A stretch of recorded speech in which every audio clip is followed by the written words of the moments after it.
Donc c'est ta réalité, c'est qu'en fait tu pourrais travailler, mais les endroits où tu pourrais le faire se défilent de par la réputation que tu traînes avec toi. C'est bien ça, c'est cette situation de mort sociale ou de paria que tu vis, tes compétences n'ont jamais été remises en question, t'as pas de problème avec l'ordre qui t'empêcherait de travailler, mais il y a cette interdiction de fait par peur du scandale et par docilité avec les étiquettes dont on t'a affublé. C'est bien ça. Oui, c'est bien ça.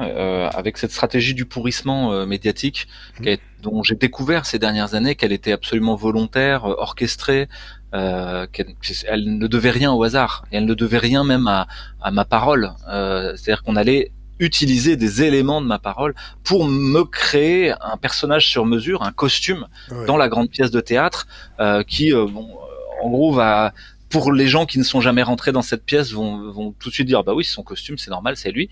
Mais pour tous ceux qui connaissent un tout petit peu vont dire ça n'a aucun sens.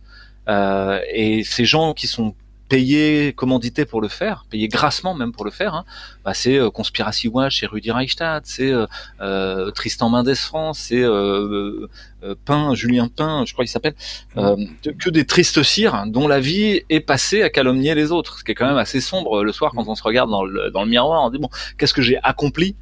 J'ai dit de la merde sur les autres. C'est moche quand même. Hein.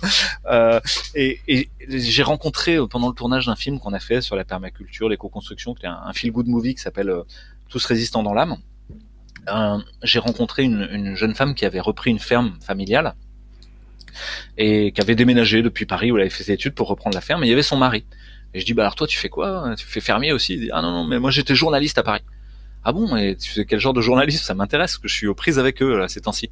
À moi, mon travail, c'était de mettre en résonance et en accord tous les collègues de La Croix, Libé, Le Point, Les Échos, Le Monde, pour aller dauber sur quelqu'un et pourrir sa réputation. Et trouver quels éléments de langage on avait toujours répété pendant 15 articles d'affilée, pendant 3 mois d'affilée. Et j'ai halluciné parce que je pensais pas à l'époque que ça existait. Maintenant, je suis moins naïf, moins ingénu. Mais à l'époque, je pouvais pas imaginer que ce genre de boulot pouvait exister. Et j'ai dit, tu serais d'accord de raconter ça dans une interview? Je peux te filmer en train de le dire pour que les gens prennent conscience. Et il réfléchit un peu, il dit, non, j'ai encore trop de copains à Paris. Je peux pas me permettre de le dire maintenant. Et donc ça, c'est une réalité. Et puis t'as ouais, plus profondément, je pense que au-delà de tout cette narration qui est faite sur le dos des gens, il y a une vraie évolution personnelle aussi. C'est-à-dire, qu'est-ce que j'ai encore envie de faire? Et comme tu l'as dit, moi je faisais une médecine transhumaniste, c'est-à-dire une médecine où il y a des machines dans tous les sens, et où petit à petit le patient est transformé en nombre, en chiffres, il est réifié, il est changé en choses. Il est tellement changé en choses qu'on l'endort pour pas qu'il soit conscient, qu'on lui met des antalgiques pour qu'il ait pas mal du tout. Des hypnotiques pour qu'il ait aucune conscience de ce qui est en train de se passer tellement c'est insupportable. On le met à poil, il est tout nu, tu vois, dans son lit. Puis on lui met des tuyaux partout comme une espèce de gigantesque araignée technologique qui vient sous la forme de cathéters, de fils électriques, de tuyaux dans le nez, de sondes gastriques, de sondes urinaires et tout ce que tu veux. Et puis avec des pompes qui lui pompent des fluides ou des liquides à l'intérieur de lui, ou au contraire d'autres qui en retirent. Et puis on va transformer tout ça dans un grand tableau Excel qui s'appelle le dossier patient informatisé, en des séries de chiffres, tension artérielle, fréquence cardiaque, fréquence respiratoire, saturation en oxygène, que sais-je encore, résultat des gaz du sang, pH, résultat du ionogramme sanguin, etc. Et on se rend compte que progressivement, on peut faire une médecine qui ne regarde que cette duplication numérique, cette duplication sous la forme de data de la réalité du patient. Et on a l'impression que c'est le patient, mais c'est pas le patient. Le patient, on lui a gommé la mémoire, on lui a gommé sa vie, on veut pas savoir ce qu'il vit pour de vrai. Non, on veut contrôler et prédire les résultats de la kaliémie, les résultats de la créatinine, les résultats de la tension artérielle. Et on se met dans une logique d'hyper-contrôle.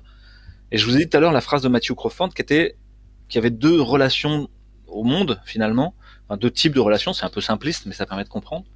Une relation qui consiste à essayer d'être dans une maîtrise créative, à maîtriser tout, à vouloir créer tout, à être le grand architecte façon... grand architecte, quoi, on va dire, de Klaus Schwab, etc., de Davos, et à imposer au monde ce qui va devoir être, avec une grande violence. Et cette relation, donc, c'est une relation de contrôle et de prédiction. Je veux tout contrôler et tout prédire. Et notre société, elle est à fond là-dedans. Elle veut tout prédire. Elle veut prédire si demain il fera beau, s'il va pleuvoir dans une demi-heure. Vous avez des applis pour avoir le résultat sur Waze du nombre d'embouteillages dans Genève. Enfin, tu vois, ça, tout doit être prédit en permanence. Mon compte de résultats dans une entreprise, comme ce que je vais manger ce week-end, parce que il faut que ça corresponde au bon nombre de calories ou au bon panier repas de la saison. Et puis il y a une autre relation pour Matthew Crawford et pour d'autres, qui est une relation d'ajustement à un monde ressenti. S'ajuster et ressentir, contrôler et prédire, ou s'ajuster, ou ressentir et s'ajuster. Ressentir, ça veut dire ressentir. C'est pas dans la tête, hein. C'est pas un discours théorique sur qu'est-ce qu'est le monde. C'est ressentir. Tu vas le prendre par tous les sens. Il y a un auteur intéressant qui s'appelle Antonio Damasio. C'est pas Alain Damasio. Alain Damasio, c'est un auteur de science-fiction que j'aime beaucoup aussi, mais qui a tout prévu de ce qu'on vivait là. Mais Antonio Damasio, c'est un neuroscientifique qui dit que la conscience est liée au fait d'être incarné. Que si on n'a pas de sens, de terminaison nerveuse, de muscles, d'interaction, de mécanorécepteurs pour aller toucher la matière, jouer avec la pâte à modeler, faire un câlin à quelqu'un, on n'est pas un être humain, on ne ressent pas. On est dans un calcul théorique de probabilité, etc. Mais qu'à partir du moment où on a cette connexion fine qui passe son temps à palper le monde, à ressentir le monde et à être en interaction, en porosité avec lui, là on se met à ressentir pour de vrai. Et on peut, à partir du moment où on ressent à plein. C'est-à-dire on ressent aussi et la tristesse et la joie. Et ces dernières années, moi je suis sorti de l'anesthésie. C'est-à-dire que je suis sorti de l'anesthésie symboliquement, mais j'ai été très joyeux et très triste, très en colère et très pacifié. Voilà, c'est une tempête permanente et des accalmies et des grands moments de beau temps au mouillage. La tempête qui revient, c'est aussi mouvant que les météores du ciel. Et ça, pour moi, c'est le vrai ressenti. Je vais te donner un exemple très concret de ça. C'est que dans mon métier, par exemple, on était amené à faire ce qu'on appelle des incisions de décharge aux patients grands brûlés. Quand les grands brûlés sont tellement brûlés, on va aller mettre des coups de bistouri électriques comme ça tout le long des membres pour libérer la pression dans les loges, dans le tissu interstitiel et dans les loges musculaires qui sont en dessous. C'est un geste incroyablement violent. Parce qu'on a un bistouri électrique et c'est comme un sabre laser à qui on découpe quelqu'un qui pisse le sang, etc. Alors, il est endormi, hein, mais c'est d'une violence inouïe. Sauf que moi, je le faisais sans broncher, en fait. Ça me posait aucun problème. J'avais pas de ressenti émotionnel, quelconque, empathique, sur ce qui pouvait se passer de temps en temps. Sur une giclée de sang, tu vois, une sorte d'étonnement ou un rire nerveux, un fou rire nerveux, mais pas quelque chose qui était, bon, ça va faire mal. Et heureusement, parce que sinon, je pense que je n'aurais pas pu le faire. Mais ces dernières années, comme je l'ai beaucoup moins fait, maintenant, quand je vois quelqu'un se faire mal, se cogner simplement, ou tu vois, ou se piquer le doigt, c'est comme ça, j'ai récupéré des neurones miroirs, j'ai retrouvé une capacité d'empathie, ce qui me dit que aller mettre une voie centrale avec une aiguille longue comme ça à l'intérieur de la veine jugulaire interne ou de la sous-clavière, ou un drain thoracique gros comme mon pouce et long de 45 cm à l'intérieur de la cavité thoracique entre deux côtes, je suis pas sûr que j'arriverai encore à le faire. Tellement pour moi aujourd'hui, le ressenti de ça est presque insupportable. Il en est à hurler de dire mais c'est ça qu'on fait aux gens.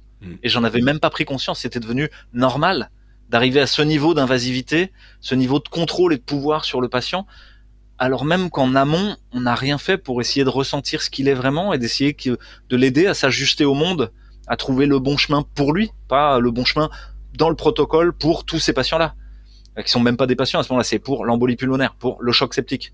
Quand tu regardes le nom des conférences de consensus, c'est prise en charge du choc septique. Et chez les chrétiens, il y a un concept qui s'appelle la personne. C'est pas un individu, c'est une personne. Une personne, c'est un individu mais avec son histoire, on pourrait dire, avec sa vie, avec son terrain, avec ses émotions. Là, la personne, elle n'existe pas dans tous les protocoles que j'ai appris. Et j'en prends seulement conscience maintenant. Donc voilà, ça m'aide maintenant à ressentir de plus en plus et à essayer de m'ajuster et s'ajuster. C'est pareil, c'est un mot qui est pas forcément simple. Peut-être qu'il y aurait un élément entre les deux, c'est ressentir et ensuite c'est connaître au sens de naître avec. C'est pas juste de l'information. Tu sais, les gens veulent de la vraie information, pas de fake news, etc. On s'en fout de l'information. L'information, c'est j'accepterai de prendre la forme qu'on me donne. Je suis informé, tu vois, je suis mis en forme par quelqu'un qui me pétrit, etc. Non, là, c'est connaître, c'est vivre avec l'autre chose, accepter qu'elle est vivante et que je suis vivant et qu'il va y avoir une relation presque amoureuse, une danse en tout cas avec elle. Effectivement, cette information que je suis amené à connaître, elle peut me détruire potentiellement. C'est une relation qui devient classique, c'est un combat. Et là, comment je fais pour transformer ça, pour que ce soit pas un combat, mais une danse amoureuse qui soit féconde.